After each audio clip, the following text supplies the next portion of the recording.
The walk starts from the Fox and Hounds at Christmas Common.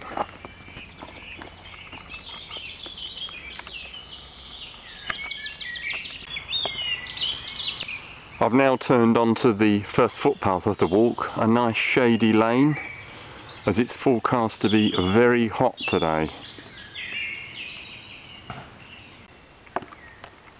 Now heading through some magnificent Chiltern woodland near Christmas Common. There's the path ahead.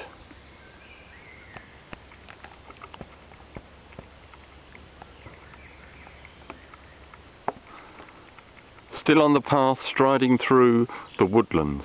It feels incredibly remote and peaceful here.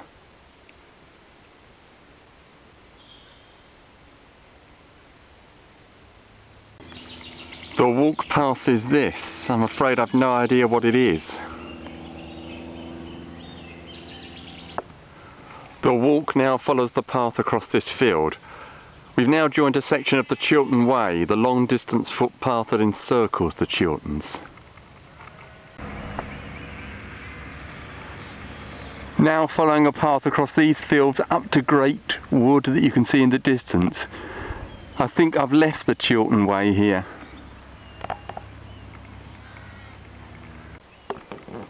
On the way to Great Wood, the walk passes through this interesting gate. The path is about to enter Great Wood. By the way, the Chiltern Way signs reappeared a little while ago, so I think we may still be on the Chiltern Way. And I was wrong when I said we'd lost that long distance footpath.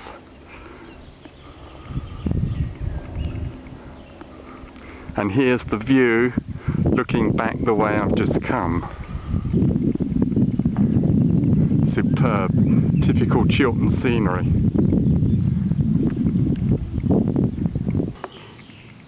Now on a bridleway heading through Great Wood.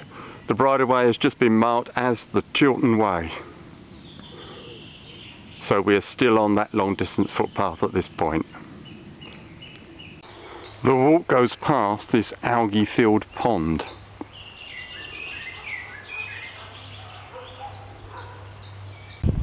Now at the Fox at Ibstone.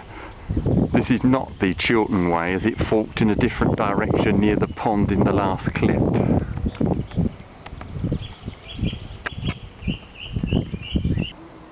Now heading down to the valley of Twigside Bottom. Further along, the path down to Twigside Bottom goes along the edge of this field, and there are tremendous views ahead. And in the field of the last clip is this gravestone.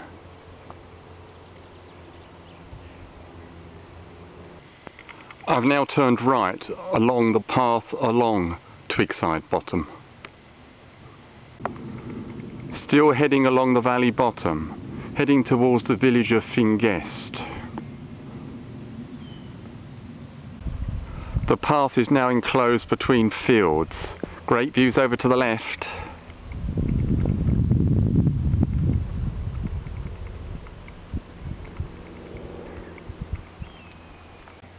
Now at the Checkers Inn, Fingest.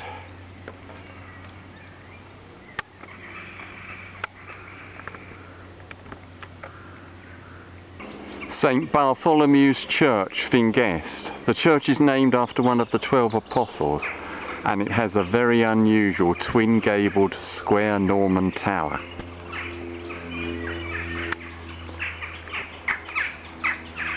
There's the twin gabling.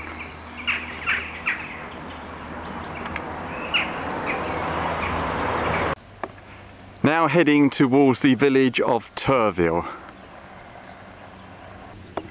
Now to my right there's a view of the Cobstone Windmill. This 18th century smock mill featured prominently in the film Chitty Chitty Bang Baang.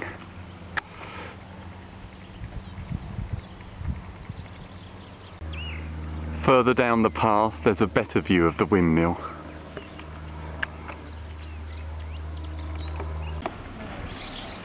The Bull and Butcher Inn, Turville.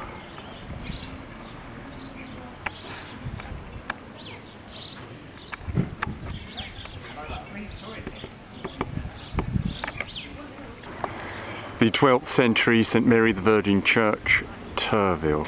The church is open, so the next clips will be of inside the church. Inside St Mary the Virgin Church, Turville.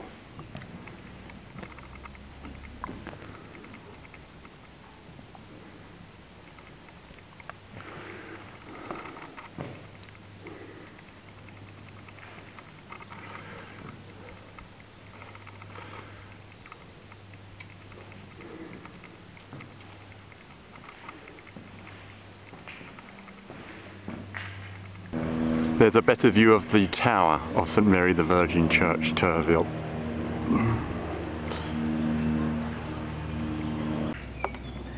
We're about to leave Turville along the Chiltern Way, and that's definite. There's the sign.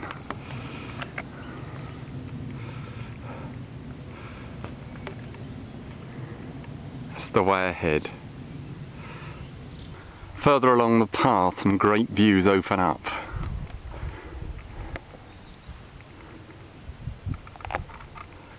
And that's the way ahead. Looking back the way I've come for a view of the Cobstone Windmill.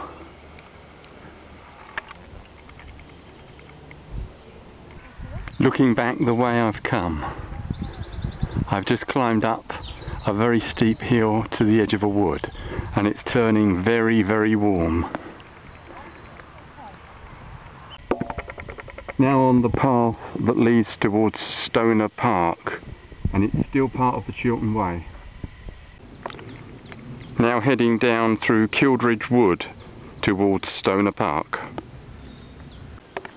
The path enters Stonor Park through this tall gate.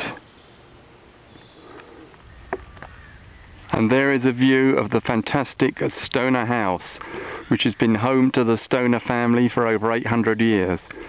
It began life in the late 12th century. And various additions were made over different periods, and a Georgian facade was added over the original structure.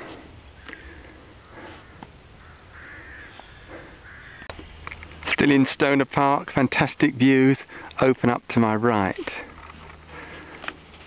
And there's the path ahead, heading towards the B480 road, and actually the end of today. There's another view of Stonor House.